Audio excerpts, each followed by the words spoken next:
Баршаңызға сәлем. Мен 10 А сынып оқушысы Исатай Зеремін. Тіл достықтың көпірі дей келе, бүгінгі сұхбатымызды ағылшын тілі пәні мұғалімі Алтынай Ержанқызынан аламыз. Өзіңіз туралы айта кетсеңіз. Баршаңызға сәлем Зере. Қайырлы күн, құрметті 12 сұрақ жобасының тұрақты көрермендері және әріптестерім. Мендер есімім Алтынай Ержанқызы болады. Қазіргі таңда Ғали Орманов орта мектебінде ағылшын тілі пәні мұғалімі болып жұмыс жасап жатырмын. Жалпы осы Қапал ауылының келінімін. Өзіңіздің мамандығыңыз өзіңізге ұнай ма? Және неліктен? Әрине, өзім мамандығым өзіме 100% ұнайды деп айта аламын. Жалпы оқушылармен жұмыс жасаған, оларға білгенімді үйреткен маған өте қатты ұнайды. Ағылшын тілі пәні мұғалімі болуыңызға не себеп болды? Жалпы алғашқы мамандығым бухгалтер, аудитор. Бірақ та өзім кішкентай кезімнен тілге деген қызығушылығым өте үлкен болғандықтан, уақыт өте келе осы ағылшын тілі мұғалімі деген мамандық мен үшін әлі де өзінің актуальность дейді ғой, соны жоғалтпағанын түсіндім. Және де екінші жоғарғы білім ретінде тәмамдап, қазіргі таңда екінші жыл оқушыларменен жұмыс жасап жатқан жайым бар. Ағылшын тілі пәні мұғалімі болмасаңыз, қандай мамандықты таңдайтын едіңіз? Өте қызық сұрақ, Зере, рахмет. Жалпы маған балалармен жұмыс жасаған адамдармен үнемі қарым-қатынас үстінде болған ұнайды. Яғни бір офиста ғана отырып компьютердің алдында жұмыс жасау емес, жалпы адамдарменен қарым-қатынаста болған ұнайды. Сондықтан да мен социальный профессиялардың бірін таңдар едім. Оның бірі мен бірегейі әрине психолог па деп ойлаймын, психолог болар едім. Сіз мектеп оқығандағы оқушылар мен қазіргі оқушылардың айырмашылығы қандай? Әрине, бұл қызық сұрақ. Жалпы мен мектеп бітіргеніме 13-14 жыл болып қалды. Әрине, ол кезде заман басқа болды. Біздің мүмкіншілігіміз басқа болды. Біз бір кез келген ақпарат іздеу үшін, жалпы үйге берілген тапсырманы орындау үшін кітапханаға баратынбыз міндетті түрде. Қазіргі балалардың өмірі бірнеше есе технологиялардың дамуының арқасында жеңілдеп отыр ғой. Оларға кез келген қажетті ақпаратты олар үйлерінен шықпай-ақ таба алады. Қолдарындағы смартфондары арқылы, үйлеріндегі ноутбук, компьютерлер арқылы. Сондықтан да әрине бұл екі түрлі балалар. Бірақ та қазіргі заманның балалары өте жақсы.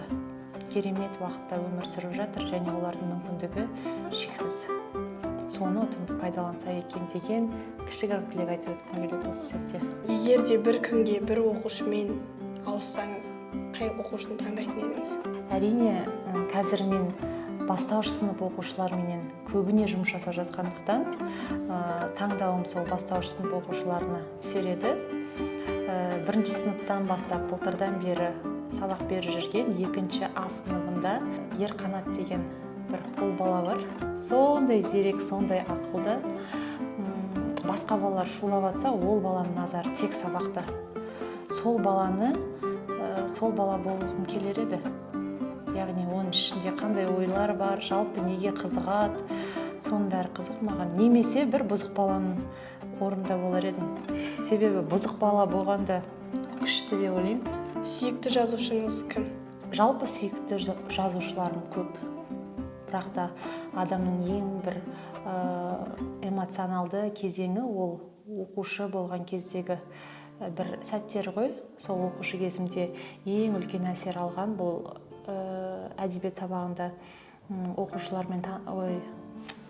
әдебиет сабағында ақын жазушылармен танысамыз ғой. Алдымен олардың шығармасымен таныспастан бұрын өмірбаянымен танысатынбыз. Сол кезде ең бір үлкен әсер алған ақын, жазушы, философ, жалпы тарихи тұлға ол Шәкәрім Құдайбердіұлы. Сол кісінің өмір жолы, жалпы тағдыры үлкен бір әсер алдым содан. Сол кісіні айтар едім. Және осы өзіңіздің оқыған кітаптарыңыздың арасынан бізге оқуға, оқушыларға оқуға кеңес беретін кітабыңыз бар ма? Және қандай? Енді ондай кітаптар бір емес, бірнеше. Қыз балаларға егер кеңесімді берсем, онда өзім осы қазіргі оқушылардың жасында болған кезде оқыған «Унесенные ветром» деген кітапты ұсынар едім.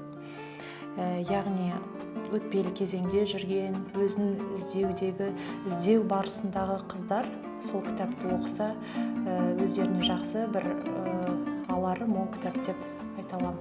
Егер фильм түсірсеңіз, ол фильм қандай жанрда және не туралы болатын еді? Әрине қазіргі таңда қазақ кинематографиясы өте жақсы дамып келе жатыр. Қарқынды соңғы жылдары қазақ тіліндегі фильмдердің саны өте көп және олардың сапасының деңгейі өте жоғары.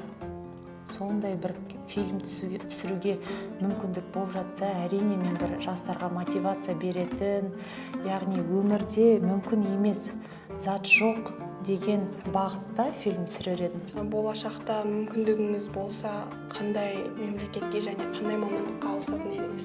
Енді егер армандап көрсем, онда таңдауым екі мемлекет болар еді.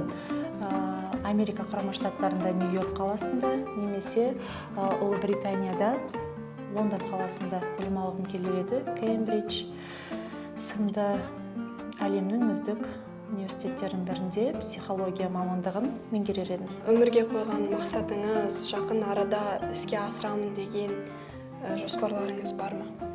Әрине ондай жоспарларымыз жоқ емес, бар. Біреу емес, бірнеше. Енді Құдай қаласа барлығы жүзеге асып жатса, біліп естіп жатарсыздар. Қазір енді ашып айтуға батпай отырмын, себебі әр адамның шын тілегі ішінде ғой, бұйыртса уақыты келе естіп жатарсыздар. Және де ең соңғы сұрағымызға кезек берсек, 11-ші сынып оқушыларына қандай кеңес беретін едіңіз? Енді жалпы 11-ші сынып деген бір сондай қобалжу, эмоциясы басым кезеңдердің бірі ғой оқушылардың өміріндегі.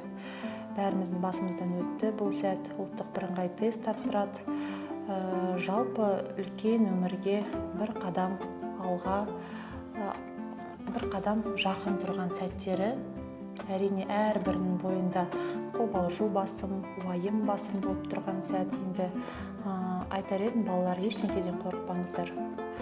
Бұл өмірде жалпы адасудан, қателесуден қорықпаңыздар. Ыбырай Алтынсарин атамыз айтып кеткен ғой, сенде бір кірпіш дүниеде, кетіңін тап та бар қалан деп. Өмірде өз орындарыңды табу жолында еш нәрседен тайсалмаңдар. Жалпы сендер әрбірің жеке тұлғасыңдар, әрбірің кереметсіңдер, күштісіңдер. Ата-аналарың сендерге барын салды, қолдарынан келгенше тәрбие берді, өсірді, бақты, қақты. Енді өздеріңді көрсететін сәт туындап отыр алдыларыңда. Әрбіріңе сәттілік тілеймін. Еш нәрседен қорықпаңдар балалар. Қолдарынан барлығы келеді. Біздің 12 сұрақ жобамызға келіп, өз сұхбатыңызды бергеніңізге, бізге уақытыңызды бөлгеніңізге үлкен рахмет. Өзіңе де рахмет, Зере.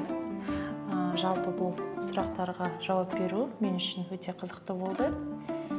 Енді бүгінгі осы сұхбатқа келуімнің бірден бір себепшісі Нұртай Елдос ағайымыздың жолдаған челленджін қабыл алдым.